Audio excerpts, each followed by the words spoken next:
சுந்தர்சியோட படங்கள்லாம் பார்த்தீங்கன்னு வச்சுங்களேன், உங்களுக்கு ஜனரஞ்சகமா இருக்கும், ஒரு கமர்ஷியல் என்டர்டெயின்மெண்ட்டாக இருக்கும். இப்போ கடைசியாக வந்து அரண்மனை 4 கூட பார்த்தீங்கன்னு வச்சுங்களேன், ஒரு 100 crores வந்து கலெக்ட் பண்ணிடுச்சு.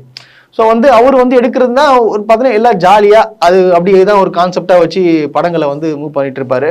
அது போக பார்த்தீங்கன்னா ஒரு முக்கிய கூடுதல் தகவல் என்னன்னு பார்த்தீங்கன்னா, சுந்தர்சி அவர்கள் பார்த்தீங்கன்னா சின்ன வயசுலேயே, அதாவது 26 வயதிலேயே பார்த்தீங்கன்னா சூப்பர் ஸ்டார் அவர்களை வந்து இயக்கியிருக்காரு. இது வரைக்கும் யாருமே வந்து அப்படி இயக்குனதில்லை. அருணாச்சலம் படம் உங்களுக்கு எல்லாருக்கும் தெரியும், ஒரு மிகப்பெரிய ஹிட். இப்போ கூட வந்து டிவியில் போட்டால் அதை எல்லாரும் உட்காந்து பார்ப்பாங்க. ஏன்னா அந்த அளவுக்கு பார்த்தீங்கன்னா ஒரு காமெடியிலேருந்து சரி, ஒரு சாங்ஸ்லேருந்து சரி, ஃபைட்டு, ஸ்டண்ட்டு, ஒரு கமர்ஷியல் என்டர்டெயின்மெண்ட்டாக வந்து சூப்பராக கொண்டு போயிருப்பாங்க. ரஜினி படத்தில், சூப்பர் ஸ்டார் படத்தில் பார்த்தீங்கன்னா அருணாச்சலம் வந்து ஒரு மிகப்பெரிய ஒரு மைல்கல்னு சொல்லுவாங்க. ஏன்னா அந்த படம் வந்து ரிலீஸ் ஆகும் போதெல்லாம் வந்து வேற மாதிரி இருக்குங்க. அதாவது 30 நாளுக்குள்ள 30 லட்ச ரூபா செலவு பண்ணோம், செலவு பண்ணுவாரா மாட்டாரா அப்படின்ற ஒரு கதையெல்லாம் வந்து கொண்டு போயிருப்பாங்க. அது போல பார்த்தீங்கன்னா எமோஷனல் சீனும் பார்த்தீங்கன்னா பயங்கரமா இருக்கும். அந்த பாட்டி வடிவுக்கரசி வந்து பண்ற கேரக்டர்லாம் பார்த்தீங்கன்னு வச்சுங்களேன், ஒரு மாதிரி அந்த மியூசிக் போட்டு ஒரு மாதிரி பண்ணுவாங்க. பொன்னம்பலம் பார்த்தீங்கன்னா அந்த படத்துல பயங்கரமா ஒரு ஃபேமஸ் ஆகுறாரு. ஸோ இப்படி ஒரு மெகா ஹிட் படம் வந்து தான் அருணாச்சலம். ஸோ அந்த காம்போ வந்து வரப்போகுது அப்படின்னு சொல்லிட்டு எல்லாருமே சந்தோஷமா இருந்தாங்க.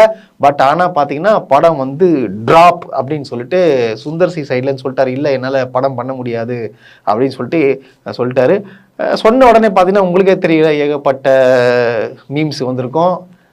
அதாவது இவங்க போயிட்டு கூட இருந்து பார்த்த மாதிரி எதனா ஒன்று வந்து வதந்திகளை பரப்புறது. ஏன்னா இதை வச்சு ரஜினியை, சூப்பர் ஸ்டாரை வந்து அட்டாக் பண்ணுறதுக்காக வந்து ஒரு கும்பல் இருக்குன்றது உங்களுக்கு எல்லாருக்குமே தெரியும். அந்த கும்பல் வந்து என்னென்ன பரப்பியிருக்காங்கன்னு பார்த்தீங்கன்னா, ரஜினி அவுட் ஆஃப் மார்க்கெட்டு, அதனால வந்து சுந்தர்சி வந்து போயிட்டாரு, அவ்வளோதாங்க, ரஜினி அவ்வளோதாங்க, முடியாதுங்க, வேஸ்ட்டுங்க, இப்படி வந்து போடுறானுங்க மனசாட்சி இல்லாமல். டேய், ஒன்று தெரிஞ்சுக்கோங்கடா, சூப்பர் ஸ்டார் தான்டா வந்து தமிழ் இண்டஸ்ட்ரியோட மார்க்கெட்டு.